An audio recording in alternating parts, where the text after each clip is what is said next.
आज के इस वीडियो के माध्यम से बात करने वाले हैं वायरल फीवर के बारे में। आप लोग देख रहे हैं कि इस समय वायरल फीवर के केसेस बहुत ज्यादा देखने को मिल रहे हैं। हर गांव में, हर घर में लोग फीवर से परेशान हैं और फीवर के साथ साथ में एक और प्रॉब्लम देखने को मिल रही है, वो प्रॉब्लम है जॉइंट पेन की।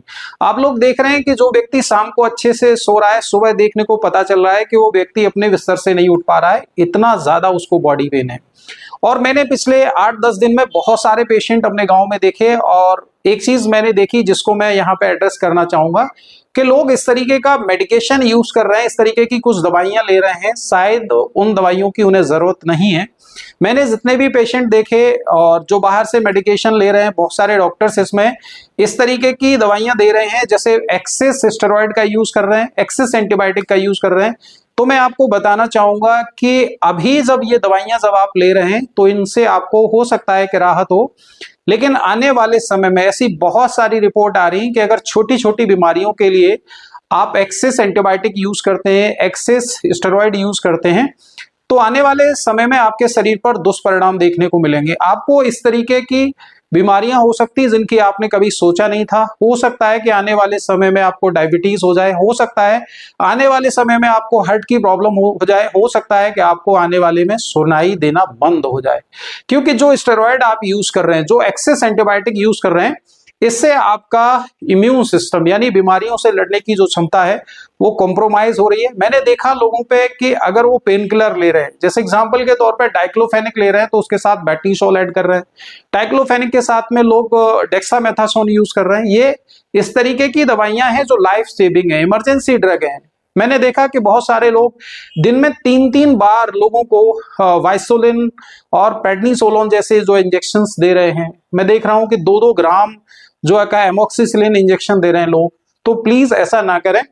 अगर आप इस तरीके से आपने आपको अभी ट्रीट कर ले गए, लेकिन आने वाले समय में भगवान ना करे कि अगर आपको कोई बीमारी हुई, तो ये जो दवाइयां हैं, जो आप अंतिम दवाइयां यूज कर रहे हैं, ये आने वाले समय में आपका काम नहीं करेंगी और तब आपको बहुत अफसोस होगा। तो इसीलिए आप बहुत स्पेसिफिक ट्रीटमेंट करें। अगर मैं आपको बताना चाहूं कि वायरल फीवर में जो जॉइंट पेन देखने को मिल रहा है, इसको मेडिकल की भाषा में आर्थ्रेल्जिया कहा जाता है। अब ये जो आर्थ्रेल्जिया है, ये वायरस के इन्फेक्शन की वजह से है। जैसे अगर मैं आपको बताऊं कि लोग कह रहे हैं कि डेंगू और आपका चिकनगुनिया में कैसे जो है अपन डिफरेंशिएट कर सकते हैं, तो मैं आपको बताना चाहूंगा कि डेंगू फीवर के केस में कभी भी व्यक्ति को सीवियर जॉइंट पेन देखने को नहीं मिलेगा। यानी ऐसा नहीं होगा कि डेंगू के पेशेंट में बहुत ज्यादा जॉइंट में पेन है। हाँ, डेंगू के पेशेंट में आपको उसकी जो प्लेटलेट काउंट है वो रिड्यूस मिल सकती है, यानी प्लेटलेट काउंट डिक्रीज हो सकती है, उसको थकान रह सकती है, जनरल बॉडी एक रह सकता है, उसके स्किन पर रैसेस हो सकते हैं। इस तरीके के लक्षण उसको देखने को मिलेंगे। और ये भी बताऊं कि बहुत सारे लोग डेंगू के केस में इसको ट्रीट करने के लिए प्लेटलेट काउंट इंक्रीज करने के नाम पे बहुत सारा स्टेरॉइड शरीर पे चढ़ा रहे हैं। हालांकि आपका शरीर स्वयं प्लेटलेट काउंट बढ़ाता है, तो इसीलिए प्लेटलेट काउंट के नाम पर आप अपने शरीर में बहुत ज्यादा मेडिकेशन ना करें। बहुत सारे लोग प्लेटलेट काउंट इंक्रीज करने के नाम पे एक्सेस फ्लूइड चढ़ा दे रहे हैं। मैंने ऐसे भी पेशेंट देखे जो 7-7, 8-8 लीटर फ्लूइड चढ़ा रहे हैं पर डे के हिसाब से। मैं आपको बताना चाहूंगा कि जो बॉटल आप चढ़वा रहे हैं या जो चढ़ा रहे हैं, इनकी वजह से आपके हार्ट में प्रॉब्लम हो सकती है। जब आप एक्सेस फ्लूइड चढ़ाते हैं तो आपकी बॉडी का जो फ्लूइड का जो वॉल्यूम है वो डिस्टर्ब हो सकता है और इसको आपको कार्डियक प्रॉब्लम हो सकती है। तो फ्लूइड चढ़ाना कोई सोल्यूशन नहीं है। जब आपको लग रहा है कि पेशेंट को बाकी उसकी नीड है, बॉडी डिहाइड्रेटेड है, तब आप उसको चढ़ा सकते हैं, अन्यथा बहुत ज्यादा फ्लूइड देने की कोई आवश्यकता नहीं है। इस वीडियो के माध्यम से बस मैं आपको इतना कहना चाहूंगा कि आप एक्सेस मेडिकेशन से अपने आप को बचाएं। अब मैं आपको ये भी बता दूं कि अगर आपको डेंगू और चिकनगुनिया में डिफरेंशिएट करना है तो कैसे कर सकते हैं। तो जैसे मैंने बताया कि डेंगू के केस में अगर आप उसका ब्लड टेस्ट कराएंगे तो आपका जो NS एंटीजन है वो पॉजिटिव देखने को मिल सकता है। इसी तरीके से डेंगू और चिकनगुनिया को डिफरेंशिएट करने के लिए आप IgG, IgM करा सकते हैं। जो आपका IgM है वो इनिशियली 7 to 8 डेज में आपको पॉजिटिव मिलेगा और IgG लेटर स्टेज में भी पॉजिटिव देखने को मिल सकता है। लेकिन वायरस के केस में बहुत एंटीबायोटिक यूज करना किसी भी तरीके से समझदारी नहीं है।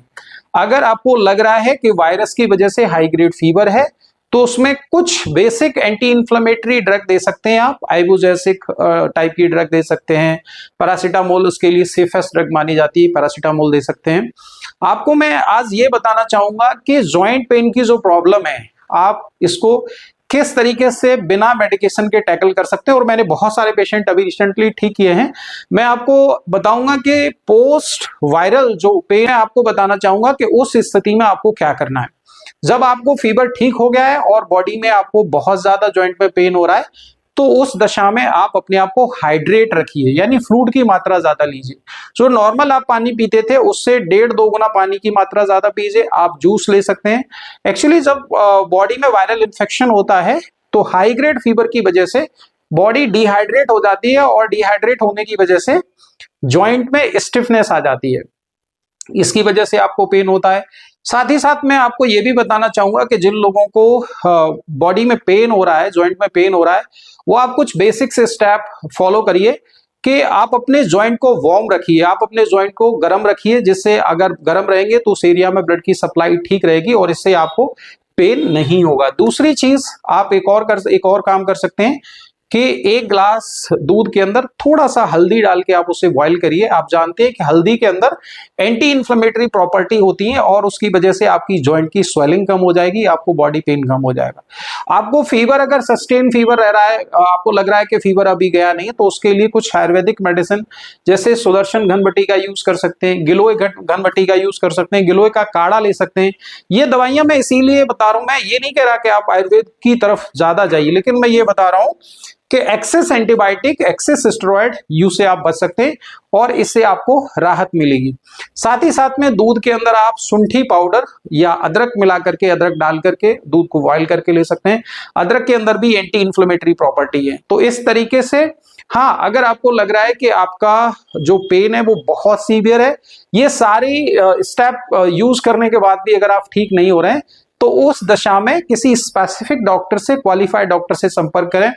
इन दिनों में मैं देखता हूं हर साल जो लोग वायरस से प्रभावित होते हैं वो इतना ज्यादा मेडिकेशन कर लेते हैं कि आने वाले साल 6 महीने के अंदर उनकी बॉडी उस दवाइयों के लोड से कंपनसेट नहीं कर पाती है और थोड़ा बहुत उनके अंदर प्रॉब्लम बनी रहती है।